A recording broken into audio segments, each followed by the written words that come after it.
Hey, Stinko Man. Everybody says you're the guy, but I want to be the guy too. No way, you're just a kid. Maybe when you're older.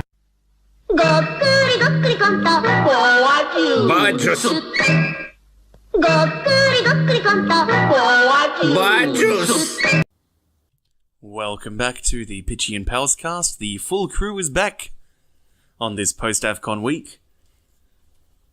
How are you all feeling? I'm quite well to be back.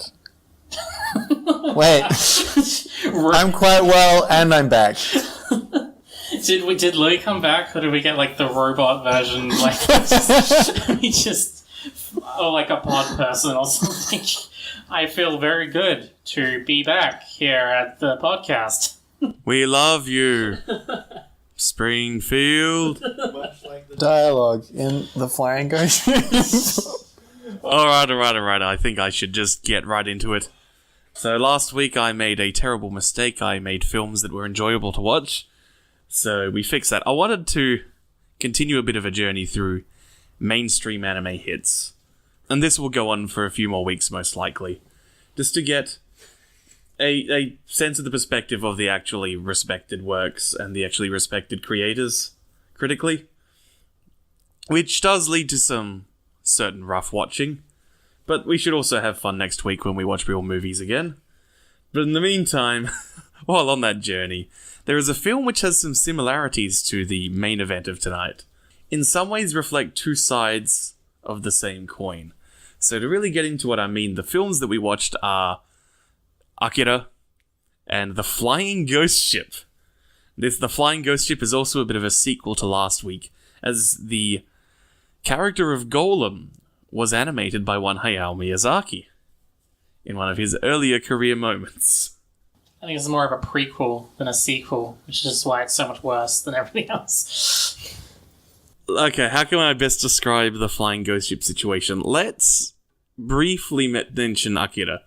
The way that I have traditionally summarized this film to people is it's a cyberpunk film where there's a bunch of mean punks, one of their gang gets kidnapped, he gets given psychic powers, and then what ensues is a 40-minute temper tantrum. With that in mind, can you guys please describe to me the plot of The Flying Ghost Ship? I've seen it twice now. Yeah. So, boy and his family are in a boat and they see a car crash, so they go and help the victims, and they realize that it's raining, so they take their bodies to a nearby spooky mansion and just come across a random skeleton man who turns out to be a spoopy ghost captain of a flying ghost ship. He's around because at some point his family and he were killed by someone. Yes. On a ship. On a boat. Yeah. No, he was poisoned, and then his wife and kid were taken on the boat and it was burnt and sank. Oh, is that what happened? Yeah, I think. Okay. I'm pretty sure that's how he described it. And then smash cut to them in a car driving to the company, and the boys looking real chill and drinking boa juice. Very important. And then, are they in Tokyo? Yeah. I guess it's either Tokyo or not Tokyo. It's wherever the hell they are, gets attacked by a giant robot who is a messenger from the Flying Ghost Ship, and he just sort of rampages around. Tanks show up, the Flying Ghost Ship shows up, they fire missiles at each other, but the missiles are ineffective on the Flying Ghost Ship. The robot. Okay, I've got to stop you there for a sec because you jumped ahead one scene. So, the giant robot golem, messenger of the Flying Ghost Ship, attacks. This kills our protagonist's mother. And while he is lamenting the death of his mother, can you tell me what happens immediately after that in the hospital? He turns to his dad, who's like, "Hey, open up your wristwatch. There's a note in there because it turns out we're not actually your parents. And he opens up his wristwatch and there's just a photo that's been in there for years. And his dad's like, this is who your true parents are. And then dies. So then, he goes to the president of the company, who they helped at the start of the film, possibly gets adopted into the president's family, the kid asks for permission to join the army so he can kill the robot that killed his family, and then it appears on TV and does combat with the flying ghost ship that it claimed to be an emissary of. So from there... You can join as well, Matt. I don't want to. You don't want I to. don't want to. Okay, he sees on the news... Wait, no, does he see that? What? Something happens on the news, and then the president leaves. So he's like, hey, president, and then he's not around anywhere, but he sees a chair, and he's like kind of making conjecture about whether the robot is actually on the same side as the flying ghost ship, and then sits down in the chair and accidentally touches a button, I guess, it then becomes a secret elevator to a tunnel where there's another chair, and he's just sort of like, yeah, he's like, hey, look, another chair and a tunnel, I'd better investigate that. So he goes on there, and I'm pretty sure he states, this is just like a roller coaster. And then comes across a secret underground base where, shock, the giant robot is being repaired. But how could that be? This is underneath the president's house. I'm starting to get a bit vague. I can jump in to help you here unless Matt wants to do the honors. No, you should just go. Oh yeah, so he winds up in the secret underground facility run by the military, the good old J-Tai, the Japanese Self-Defense Force, which is repairing Golem, the robot, the emissary, the flying ghost ship, as well as manufacturing large amounts of weapons. The kid then steps over an ominous circular glass floor that he can see the ocean. Very dramatic music plays at this point. He then encounters a secret boardroom meeting where the president of the company is secretly controlling the government. This results in a conversation where he's speaking with investors, politicians, members of the military about all his various arms deals, his plan to destroy the flying ghost ship and he wanted to use the robot to destroy the flying ghost ship. However, the Minister of Defense tried to use the robot to frame the flying ghost ship. But since the flying ghost ship has just bopped the robot, this is not going to go well for them. So the president takes all the data of every decision the Minister of Defense has made and feeds it into a computer. The computer goes bleep, bleep, bleep, bleep, bloop, bloop, bloop, bloop, bloop, and makes a judgment and drops a pit underneath the Minister of Defense, sending him drowning in the ocean. From there, can you remember what happens from there, Louis? It keeps going lower? Ah, yes. Yeah. So what happens then is the kid goes to the police and various people on the street trying to convince them that there's this secret conspiracy with the government, a robot, and a flying ghost ship. After being ridiculed for about 30 seconds, because this film ain't got time for breathing, he decides to drink some Boa Juice, that popular soda, in frustration. However, someone else has drunk too much Boa Juice, and it causes them to explode into bubbles and melt. And various people on the street start doing this. So while he's freaking out from this realization, he gets picked up by the president of the company, who throws him into a TV studio to claim that he's going to be part of a propaganda piece and say, yeah, man, I'm going to fight the flying ghost ship. But the kid naturally starts yelling, the president's behind it all. Which, would be an easy thing to quell, except that he says the word Boa during this, the mysterious figure who's working behind the president. And this causes a giant robot crab to burst through the wall and declare, I serve Boa. You have been judged and must die. And melts the president with the same foam bubbles that the Boa juice does to people. From here, the giant crabs and also giant lobsters chase the boy. Hayato. His name is Hayato. I'm just remembering. No, after this, the smash cut to on the ghost ship. Yeah. So, they get chased to the top of the TV station. The kid falls to his death, but then suddenly he's picked up by the tractor beam of the flying ghost ship, which picks him up, and he meets the crew of the flying ghost ship, who are actually very nice people fighting the evil Boa. I want to point out, though, is that it's not just he meets the crew. We are shown him immediately sitting across from a man who is actually The ghost skeleton, yes. the ghost skeleton from the start of the goddamn movie, who's just like, hey, this is a costume because I've got horrible, hideous burn marks. And in the midst of that, the kid asks, well, how did you fly away from that window you were laughing at dramatically in the first 5 minutes of the film? And the captain says, oh, that was just like a visual trick using a glass display. The only problem is, you can see the captain in the smashed part of the glass. Yeah. So, he gets some exposition from the captain, followed by some exposition from his first mate. The flying ghost ship, which was previously shown having a force field, now inexplicably does not have a force field, causing it to take some damage while it's attacked by flying sky mines. The only thing in the movie that didn't make any sense, that it lost its force field. Everything else was perfect. It made perfect logical sense. And then that was where the movie just broke. So that's a real shame. But then our hero Hayato gets some boa juice poisoning. It's a light case of it, though. He didn't drink enough boa juice.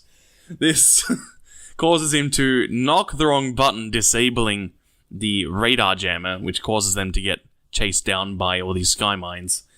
They then go down to the ocean. The captain is injured, and it's discovered from there that the captain is, in fact, our hero's father. From here, the captain is incapacitated, as most of the crew appears to be as well. So it is up to Hayato and the girl that is on the ship. There's a girl on the ship now, by the way.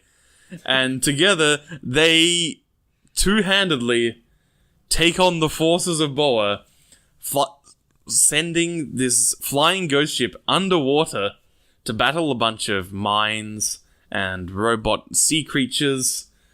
And then they manage to kamikaze the ship into the center of the Boa fortress, which turns out Boa was a giant mussel, which kills over and dies.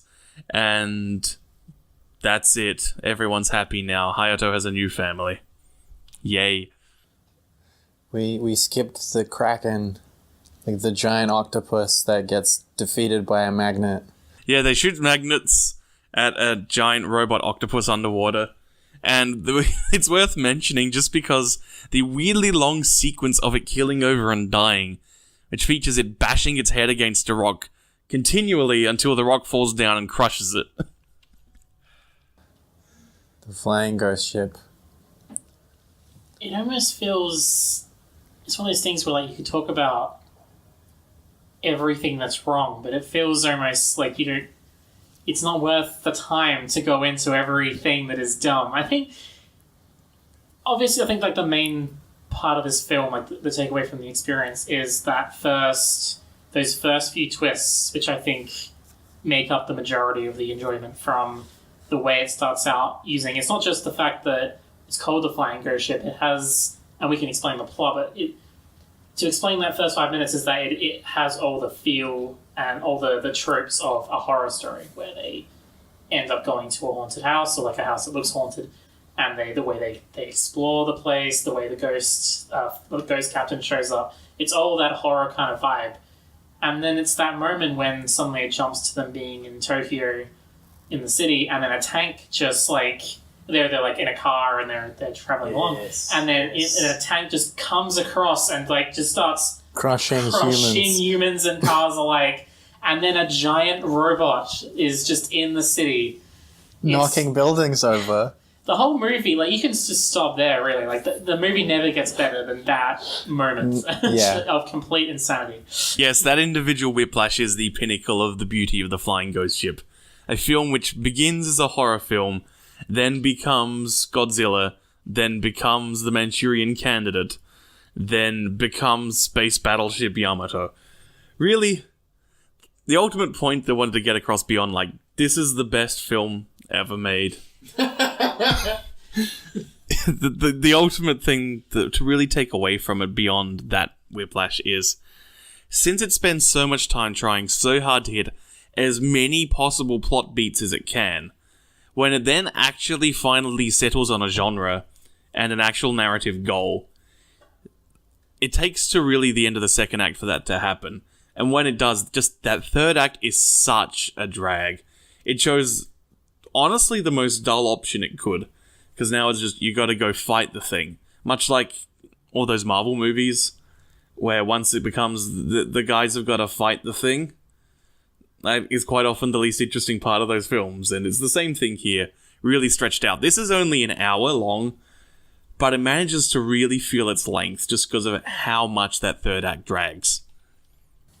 That's how it works with bad movies, right? Like, we talked about this before. Like, as soon as it tries to be a real movie, that's when it starts to fall over. And I guess I was really surprised to hear that, at first, I was really surprised to hear that this was, like, an actual movie. Like, this was made to be a movie, like, not a joke. Like, and I think that, insanity. Yeah, and I feel like that last act is probably what should have betrayed that to me, because that is where it actually just it tries to be a proper movie, and it just falls over completely. I feel like if it hadn't have been that, there would have been more twists and more insanity to come. Yeah. I think ultimately, in the grand scheme of bad films, like iconic, great, you can watch this bad film and really have a good time laughing at some of the nonsense in it. I think Troll 2 is actually the one which is at its best when it's being a real movie. Because for all of its insane moments of eating Fritz sandwiches and pissing on things and no more popcorn, there's things like the spot with the mirror, which is a genuinely great piece of children's horror filmmaking. It's like, hey, this is someone who actually understands how to make movies. It's just they don't understand how to write in English and how to work with an entire film crew that can't speak your language. Yeah, I think, like, it's hard enough to make a good film. Like, there's so many elements that have to come together to make any story, to try and make something that's actually good and fun to watch or engaging in some way.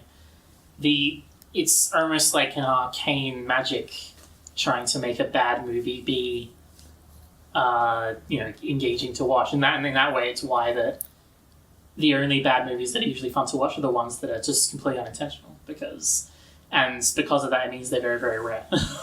Yeah. Yes, the noble failures. Yeah. Or just... the Samurai Cops. And I think the beauty here is that this is a particularly rare case, I think. Because oftentimes, the best bad movies are people who want to make a good movie but don't know how.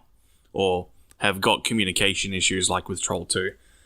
But usually, if you're trying to make a film as cynically as you can and just hit all the beats, like this film is hitting every trope of late 60s, early 70s anime that it can to reach as wide an audience as it can, which is clearly a part of just being a cynical entertainment product, possibly also the result of it being a Russian and Japanese cooperation.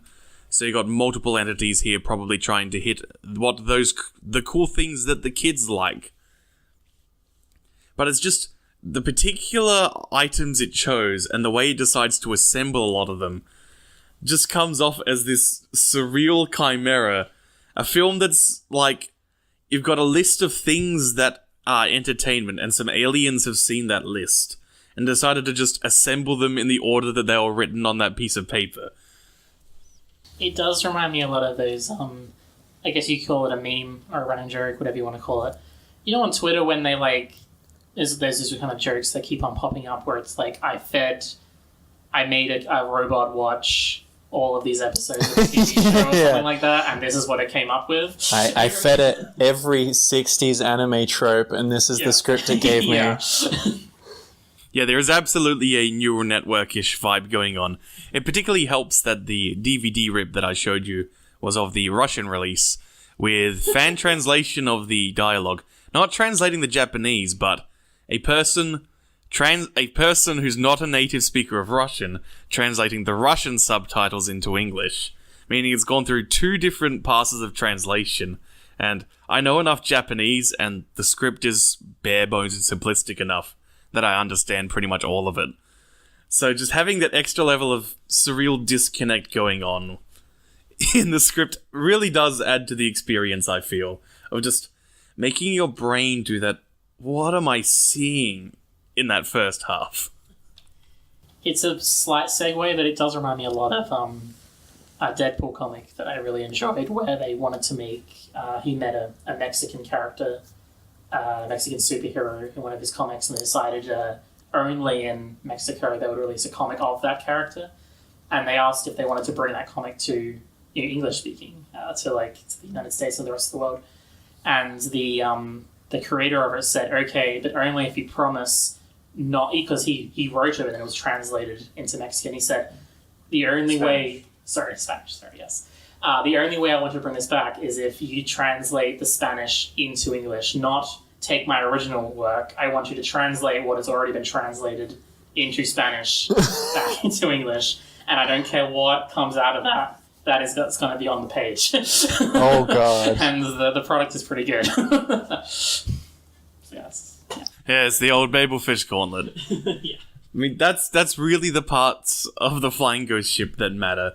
As far as talking about it, like, if you haven't seen the Flying Ghost ship, you need to have seen this film at least once in your life. I say at least because you need to see it, and then you need to show someone it. Because, like, that first half will blow their minds. And that you need to see people have the look on their face that I saw Matt have tonight. I get what you mean. I will admit that I probably didn't enjoy as much as I think other people have. Like you talked about the third act being the drag part, I feel like even as like the mechanical crabs started showing up, I was pretty much done. Like I feel like for me it was really just that first 10-20 minutes, and everything after that I was like, oh. And of course, as I've said before, you can even watch a little video about it. Like, the ending is a very important part for cementing how you actually feel about a film. And so an ending that drags or annoys you is going to leave you with that lingering sense of, this film annoyed me, no matter how good things are going on. Which is the perfect setup for getting to Katsuhiro Otomo's magnum opus, Akira.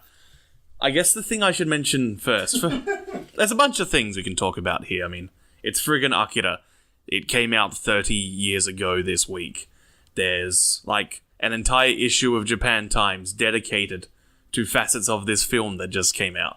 There's years of discourse, years of art that has been very clearly inspired by this film in all sorts of ways. This is our second time seeing something by Otomo-sensei. Matt is looking a bit perturbed there. The opening and ending sequences of Robot Carnival, you remember where the titles were literally trying to kill people? That was by him as well. This film was written and directed, and in many parts animated, by Otomo. It was adapted from a comic, also called Akira, and that comic was written and drawn by Katsuhiro Otomo. This was a man adapting his own work. He hadn't finished the comic yet, and he had ideas for where he was going to take the comic, and decided, hey, I've got this opportunity to make it into a feature film, so I'm going to take it in a different direction.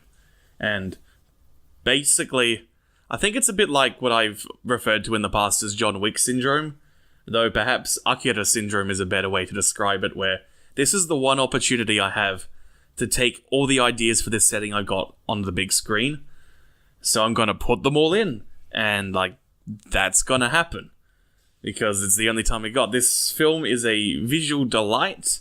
It is also one of the themes I would say this film has in its production is excess. And for the bulk of this film, that is a strength. It's able to really make you feel just how oppressive and miserable the future it has envisioned is, and what that says about our current, the world of 1988 as much as the world of 2019 in the film. But at the same time, this excess is what ultimately leads it to going on for about 35 minutes longer than it needs to. Really, you can boil down the climax, and certainly you're going to have your own thing, so I'll just get my own thoughts out of this. The climax reaches a certain point of, okay, Tetsuo's gone drunk with power, he's throwing one gigantic temper tantrum. Even when he is a psychic super god, Kanada's still finding ways to outsmart him because of just how one-track Tetsuo's mind is. Then you have that moment where the beam comes down, it hits Tetsuo. He then flies up and destroys the satellite. There is why I would have him just gloat a bit more and laugh, then have the cancer moment kick in, and then he gets suppressed and you do the final thematic elements of the film. But instead, you get this big period. I'm assuming that people have seen Akira. If you haven't, go check it out, then listen to this episode. That's not so happy with that statement there.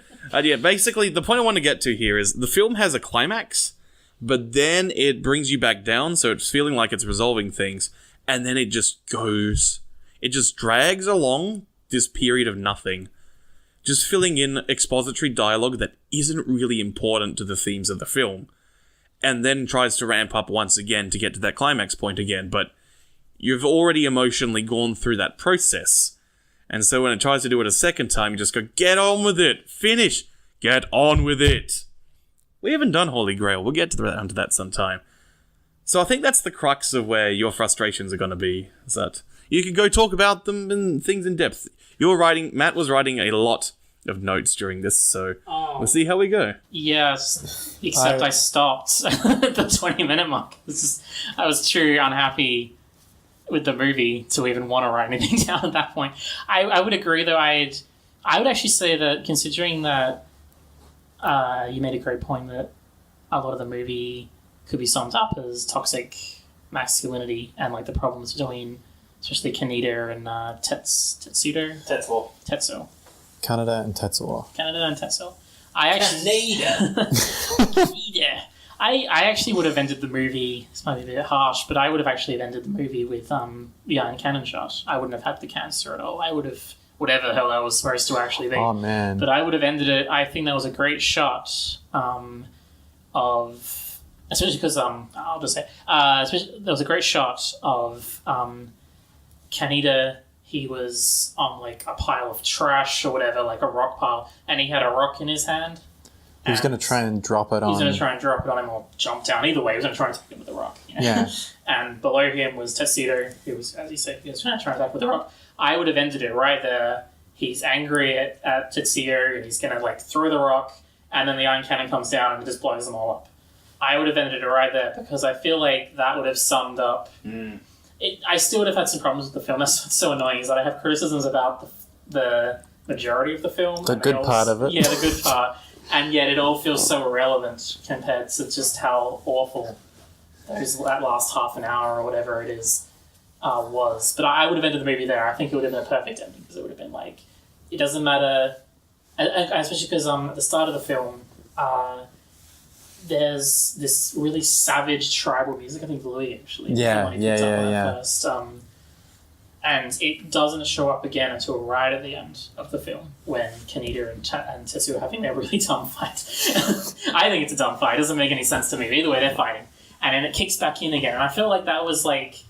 This is interesting, of this idea of like, we're so far into the future. And now at that point in the film, right at the end, we're dealing with like powers beyond our comprehension. Like psychic energies and stuff like that. And yet it's still somehow... It's come down to... these guys attacking each other like apes, like he's just got a rock. And I think if that was the message of the film, at least it felt like it was for some of the film, I think that would have been a perfect way to end it. Yeah, like I'm not gonna argue against your case here. Like, if you want to 100% ensure that Akira is a text about toxic masculinity, then that is the ultimate point to end it. Like, not just that they're pathetic people who they've grown up in a culture of violence and the only thing they understand and how to express themselves is through violence, and that the ultimate way to resolve that is you need to kill off that concept entirely, and destroying that with the nice satellite beam, like that's a nice way to do that. As well as it's also like there'd also be a sadness to it because, you know what, Tetsuo, maybe it was always going to destroy him in the end, but we don't know that. There's, you know, to have all that power, there probably would have been a lot of potential there to do any number of things. And so it's the idea that by having to destroy him because they have no other choice with that cannon, you know, it's also, he had so much potential, you know, just like any human being. Like if you want to relate it back to like a theme, it's like all human beings before being put through that kind of violence and pain and misery that results in that kind of an outlook on life could have been anything. Just like Tetsuo could have done anything with that power, but all he could think of was destroy. Yeah. So it's the third time I've seen this movie, and I didn't fall asleep this time. Yeah, that was one of the other things I was going to mention is tonight was also kind of the Louis sleep challenge, since Louis is quite often a bit tired when we watch these things in the first place, and yeah, you've fallen asleep in multiple attempts at watching Akira by yourself, at friends' places, and I think at a convention screening once you did the same thing. What was so boring about the film? It was never anything boring. I don't know. It was, once at a friend's birthday where at like 3 a.m. they decided to start watching it, and I just sort of came in and I was like, I'll watch Akira, just straight out. Another time was at AvCon a number of years back, and I just passed right out again. And yeah, I'm pretty sure there was another time as well. I just, for whatever reason, it just seemed like I was cursed whenever this movie was on. I would immediately pass out. I have 2 questions. The first one is, how far did you fall asleep at similar times in the movie, or did you... Yeah, it was pretty early on in the movie. Fair enough. Like, both times. All I could remember from the start of the movie was that shot of them going into the restaurant. Like, the guy going through the restaurant on his bike. That's about as much as I could remember of the movie, besides, like, random shots I'd seen in AMV Hills. This might be too much of an anecdote, but the second question is, like, after now that I've seen the whole film and I know how it all goes, what kind of people would want to watch this at 3 a.m. in the morning? Like, I can't imagine that. Like, why would you want to put yourself through such frustration? We were young. Okay. I want to say folly of youth. Couple of things there. I can't speak directly for whoever the people were that Louis was with. The first thing is, I suspect it was the same people who would have been, let's watch some new Getter Robo, man. That's some sick shit, yo. That's really funny, because this was at there was a friend's LAN once that I was at, and I had my copies of New Getter Robo with me. And one of the guys who was at this watching of Akira was like, "Hey, dude, New Getter Robo's the shit." Yep. Anime, I hate it so much. The other part of that answer that I was going to give is somewhat tied to... So we talked before about how Laputa was a bit of a shot in the arm, that it's 1986, and then, whoa, here's this film which has just these jaw-dropping visuals and also like this unprecedented level of violence for an American audience. Now, Spirited Away at the turn of this century was again this shot in the arm of, hey, like there's thematic content and semiotics that you can put in kids' films and the kids will go along with that. It's 1988 when Akira is released, and much the same thing to that much more extreme level. In particular, Otomor's work as a comic artist was really significant for introducing not only certain forms of the Japanese community into being even more familiar with the works of French artists like Moebius, but even more than stuff that was published in things like Heavy Metal Magazine, it was the first American print of Akira, which was colorized and flipped, or flopped as they call it. A lot of the sound effects were also removed and either replaced with English sound effects, or just no equivalent sound effects entirely to match with the design sensibilities of, like that Alan Moore early fuckface. What have I forgotten his name? Frank Miller. Because it's like Watchmen and The Dark Knight Returns are around the same time. And then just suddenly, here's this thing with like this amazing mise-en-scène and these jaw-dropping backgrounds. And just, holy crap, this is what a comic can look like. And then this movie hits. And it's just, this is what an animated movie can be. Just, you can have this dark, miserable, cyberpunk, everything's awful, this grotesque film, which is incredibly grotesque, not just in Cancer Baby Tetsuo at the end, but, like, if there's disgusting things happening, people will vomit. If someone's punched in the face, they will bleed out of their nose, and it will suck. Someone's being emotional, like, their nose will run, because that is a thing that happens when you're starting to cry. Yeah. There's a lot of, like, it's an incredibly, like, drawn and animated movie, and it is incredibly grimy and, yeah, like, grotesque is a great way to put it. Like, the one that comes to my mind, none of the people in this movie are particularly pretty as well, which is like a staple of anime, is everybody is pretty. These people feel more like just regular people. Yeah, there's a few other things with design by Otomo and some other artists around this time. Pat Labor is a great example of this, where there's not particularly ugly people, but there's a lot of very plain-looking people in the Pat Labor franchise.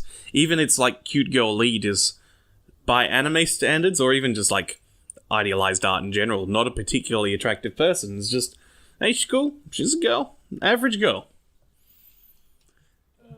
Yeah, I was going to say the other thing was, I think not a fun part of the movie, when Tetsuo and Kari are attacked. There's, like, some incredibly, like, grotesque visuals that, like, happen. When Kei shoots that guy in the face. Some really, yeah. It's a lot. It's a lot. So, the other thing that happened, because it's like this, holy crap, there's this shot in the arm, for a couple of generations of anime fans, like, this was not only the gold standard in what a production can be in terms of scope and style, but of course it then becomes a source of nostalgia that, hey man, this is what anime used to be like. And it's not just that Akira came out, and it's impacted all sorts of art across all sorts of genres. Matt was making a Metal Gear Solid 3 joke at one point, because there's stuff in Solid 3 that's cribbing from here. But what also happened is influence at the time meant that it wasn't just that Akira came out. It wound up being the banner waver for this entire wave of direct-to-video, in particular, hyperviolence trash. We got Black Lion, Madball 34, Violence Jack the Anime, Most Dangerous Geist. Matt's just cringing harder and harder and harder as he's recalling which of these that I've shown him. And of course, this led to marketing campaigns. This is how manga entertainment became the juggernaut of British anime publishing. Was just that they were the first ones to really get in with just getting more of these things, because people want something that's gonna shock them as much as Akira. So it's just, hey man, god damn it, where the hell is Jack fucking chicken shit, fuck it shit? Just stick that out there. You wanna see Sleepy, the corrupt cop, beat up those people and just shoot criminals in the head when they so much as steal a handbag? Hell yeah you do. Because you've seen Akira and you know that animation can be so much more. And even decades past this point, when we're getting to the early 2000s, and there's films like Spirited Away coming out, and there's so many good works. There's, like, even something like The Vision of Escaflowne's coming out, and that did pretty big waves in America.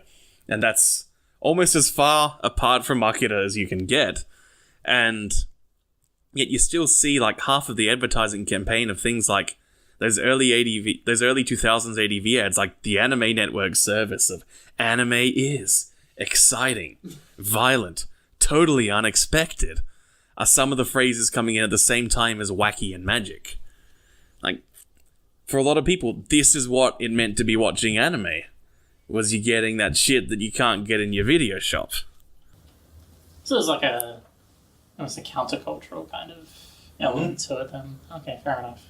So Louis' friends, the 3am scenario, are all just countercultural goths and emos then, I guess. Yeah, exactly. That's Weirdo nerds claimed by the abyss. I'm not sure if maybe it's okay to segue from that. We did talk a little bit about the visuals, and I wanted to kind of go from yeah. Go ahead.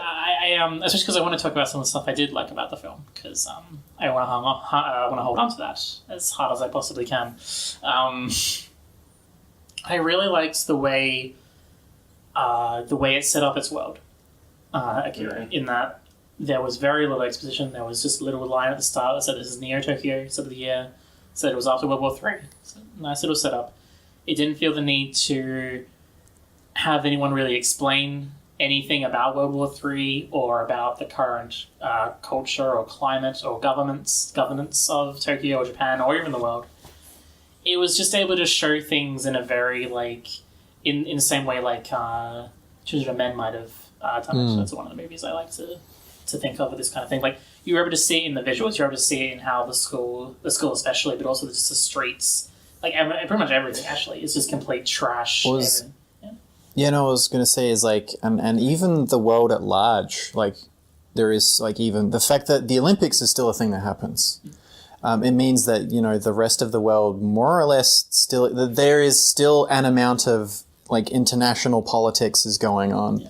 It hasn't been, the complete and utter, destruction of society. Yeah. Indeed, we even see that one of the recurring elements in the film is that there's mass student protest movements going on, which are highly evocative of ones that occurred both in the 80s and the 60s, in particular in Japan, which are very much strong moments in Otomo's childhood. And here we have, there's people really genuinely striving for a better world.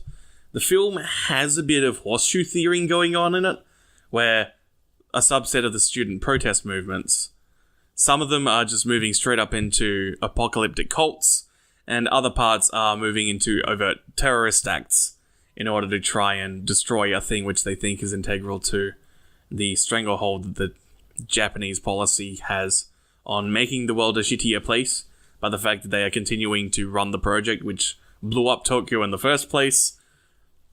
But also you just get moments when you're just seeing and living in and feeling that world in a way that a lot of the scene transitions occur. Where it's just, you'll have a scene, and then rather than going to the next one that really builds on the character beats and emotions of the previous scenes, no, let's look at something else for a bit, and just really get that sense of what it's like to live day to day in this miserable town. And just, there's people who are trying to do the right thing, and the police will, if you're lucky, they'll just shoot a fire hose at you. If you're less lucky, they will beat you. And if you're particularly unlucky, it's one with an assault rifle equipped. At the same time, you've got, people are just living the hedonistic life that they can, and there's numerous times you just see, a couple about to have some sex in the background because... And it manages to do a decent job in not having the camera linger on those moments. It's, people are horny and don't care, because live life while you still can, I guess. Yeah, there's, a bit at the start, when... one of the characters is trying to escape with one of the little the psychic kids. Mm-hmm. They run past a big wall of screens, and there's all these happy dogs being all nice and yapping quite nicely, and then it cuts to the real wild dogs chasing them. I really like that. It was little stuff like that really just set up the world really nicely, and it was something that I really appreciated. And you could tell as well how militarized the place had been. There's this military and people with guns who were part of the government everywhere. They keep talking about checkpoints and just seeing soldiers, and you can tell that those terrorist bombings that you see throughout the film are just a part of daily life now. Yeah. And that kind of leads to one of the sad moments of the film's politics that ultimately comes down on the side of that a hardline military government is an efficient and the ideal one when things go bad. and it doesn't really... It's not something the film really, really harps on, but it's certainly there, and it's just the film doesn't want to provide any sort of counter-narrative, which is appropriate for what is dystopian fiction.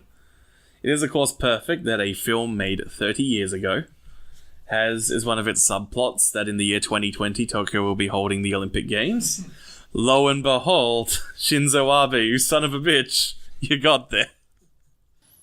Well, in regards to the whole, like, what you were saying before about, like, the very strong authoritarian government not being really challenged, I think that, and we're now out of the stuff that I liked, so I think that actually covers most of the things that I liked. The world building and the visuals, I think, are like the really good things in the film. And I mean, that's like 90% of the reason that you watch Akira. So, like, we're probably gonna complain about things a bit more, but yeah, like, those are the things that you watch this film for. Anything more than that is just wanting a good thing to be better.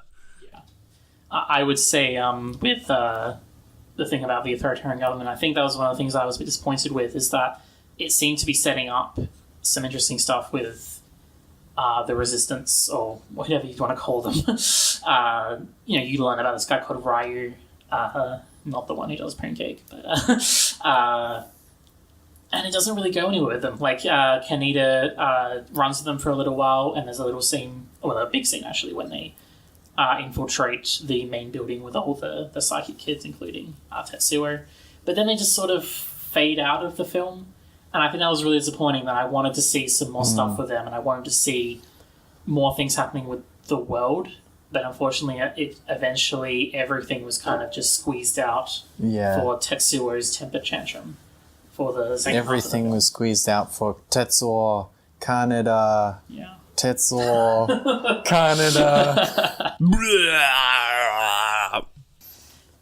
Yeah, like I'm actually going to ask you guys now, because, and this might be embarrassing, because it might be something that's very obvious and I just couldn't get it. Like, I actually got pretty confused with the scene when, after all that big stuff in they call it the kindergarten, I believe. Once that's all occurred, eventually, as everything's going to hell in the city, as Tetsuo is going on his temper tantrum, Ryu, who is like the leader of the resistance, shows up to a politician. Yeah, that caught me off guard as well. And I couldn't, like, I could get the gist of what was going on, but there was a lot of, like, specifics that I was really struggling with, as in, like, what is it trying to say is happening here? Was there something I missed before that scene which showed that actually this group of resistance fighters, terrorists, whatever you want to call them, they were actually just pawns of a politician, or they were fighting for a politician? Yes, there was one scene where you see him having a conversation. So that guy was called Nezu-san, literally Mr. Rat. He's got a bit of a buck tooth, and he's kind of since he's a money-grubbing, greedy son of a bitch, there's implications of a reference to Gegige no Kitaro, and Mr. Rat from there, which is a thing. And it's an interesting moment, because that scene that you have with him much earlier in the film is one of the ones that really establishes the apocalyptic cult that's going on, and the worship of the memory of when Akira blew up Tokyo, and wanting that there's people who want that to happen again. Here we have a situation where the guy who's talking about all this is the one who's bankrolling the movement that's trying to break in and shoot up everyone involved with that project. And so then it's ultimately, hey, it looked like he was running the resistance, but then you see that he just thought that it would be financially and politically advantageous to himself to do so. It's just, the timing of when that little final reveal happens is well past the point where the politics matter, or rather the geopolitical circumstances of this world matter, because we're at this critical stage of, there is a psychic god about to become a cancer baby and explode. So maybe you should be focusing on that and getting that finished. Yeah, it's a real shame, because in of itself, that's a really interesting idea of, like, and especially, just in like a dystopian cyberpunk world, it's that kind of, like, nasty cynicism that would be really good, where you have, like, these supposed good guys who are actually being bankrolled and controlled by a guy who is completely morally corrupt and doesn't care about those kind of ideals at all, is just trying to get his own selfish desires, that could have been really interesting, but it just didn't work. And you say I think there's a timing as well as. Can I ask? There was someone dead in the bathroom. What was that? I don't. Basically, his secretary. Yeah, but why? Because he just said, "Hang on, I've got to go out and check something." That scene had also established that there were army soldiers coming in, storming the building. Yeah. So just hang on, I'll go out and get things prepared for you, and then you see, oh no, he's already been shot before he can. Oh. Wait, so who killed him? I'm utterly confused. Just an off-screen soldier. An off-screen soldier shot him in the bathroom. Yeah. But why didn't the soldier then just get him?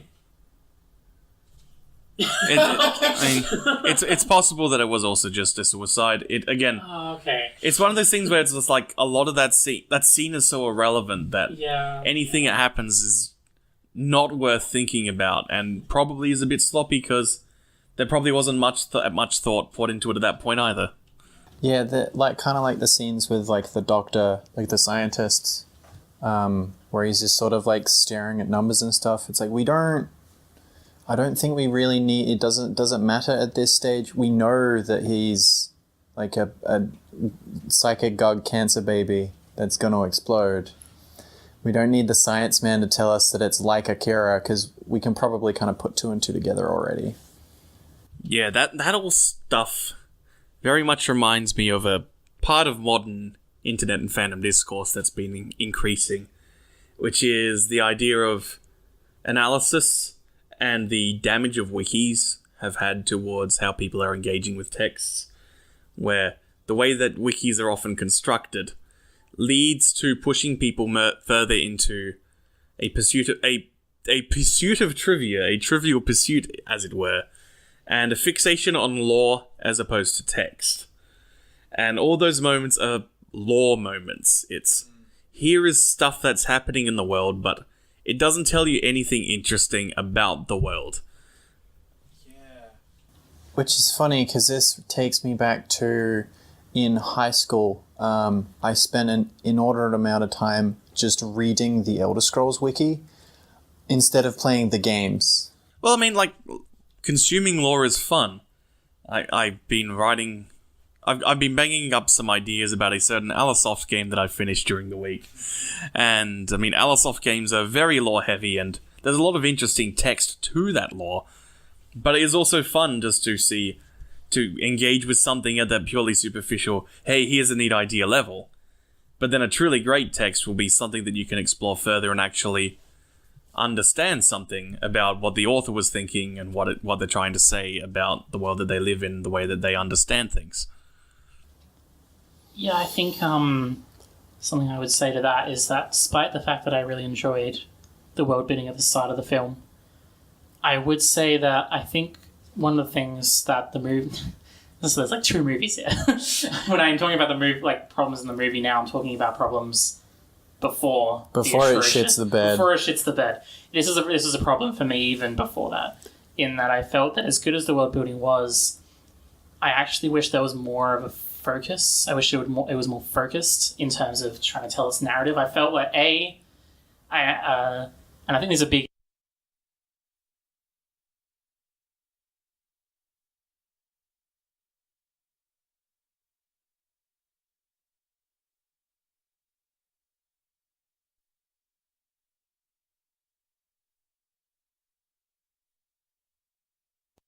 Akira. He loves Akira. You're equipped. So I normally cut out the moments when my recording device decides to lose a bit of power for a bit, but I'm gonna leave that one in because it's clear that my Tascam DR60 really has a thing for Canada going on here and will not take Matt's shit.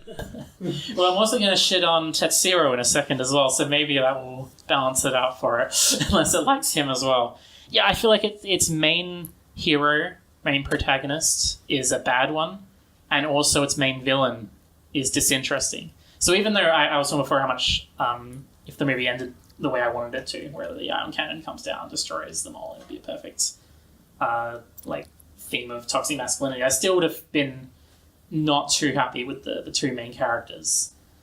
Just because I think that they're both very simplistic, and I don't think the movie spends enough time with them in the early and middle stages of the film. and it means they're not very deep, they're not very fleshed out.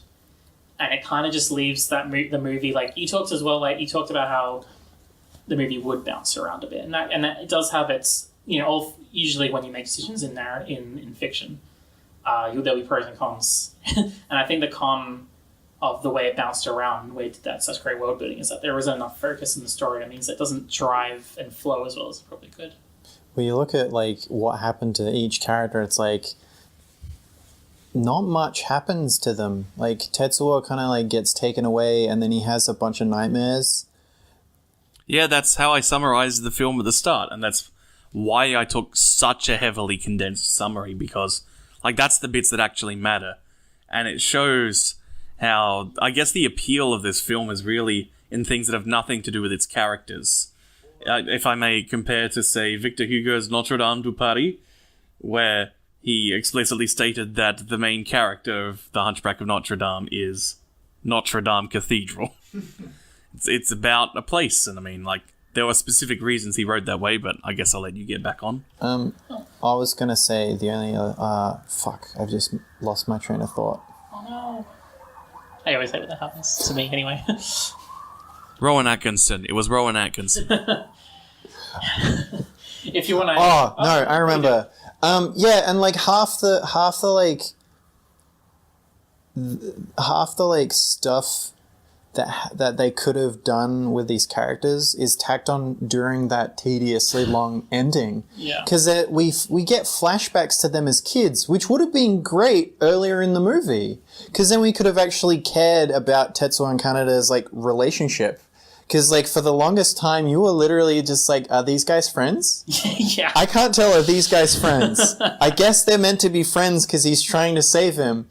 And then we get flashbacks at the end of the movie where Canada's like comes up to Tetsuo and is like, "Here, have this thing.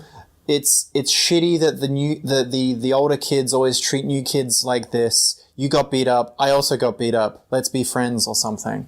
And it's like that would have been a really great moment to have after Tetsuo was like taken for the first time, because then we would have like maybe been invested in these guys a bit more. Yeah, it's the second worst use of flashbacks I've ever seen, I would say. The worst is Man of Steel. Because it has flashbacks that are trying to construct a narrative, but doesn't tie them to the scenes where they would be relevant. Whereas like these flashbacks are relevant. They're just at the end of the film instead of spots where they would give you that extra amount of emotional connection. It's like, world building is fun, and it can really add to a film. But I think, and what's interesting about this film is that the best way to do world building is usually to do stuff in the background, do things.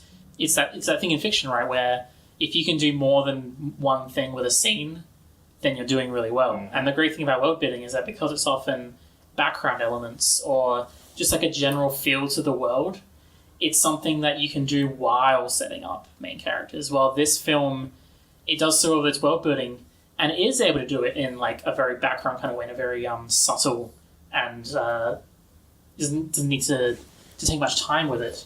But it doesn't use that time then to set up its main characters and its main story, which is a bit of a shame. Yeah. I'm gonna bring up, while I can here, because you just reminded me of it, an example of world and character building in written form that I really like. And it requires bringing up Robert Jordan's classic The Wheel of Time. In the first couple of books, the main characters are all from a middle of absolutely nowhere country village, as you do in a high fantasy story. And the narrator will often describe things in relation to the sizes that those kids understand things. Which often means that things like building sizes are described in terms of the biggest building in their village, the Wine Spring Inn. And so it'll describe like, this building was about the size of the Wine Spring Inn.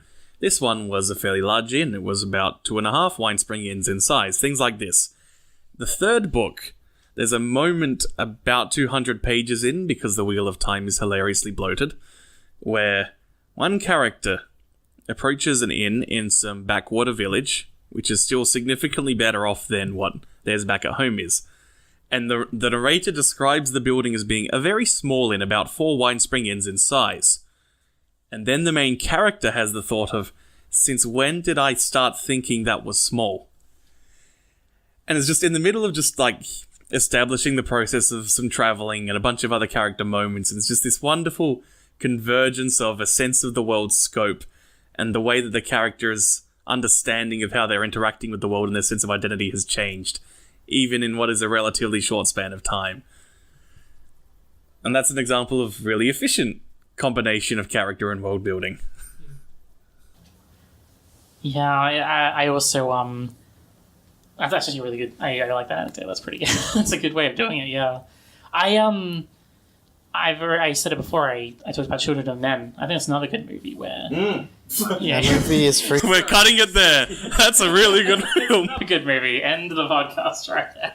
But I feel like that's another movie that does world building in the background, and that movie doesn't feel the need to cut to different random characters in that story. It's actually able to stay with Clive. What? Britain will live on. Will live on. Just little advertisements about killing yourself in the background. You know.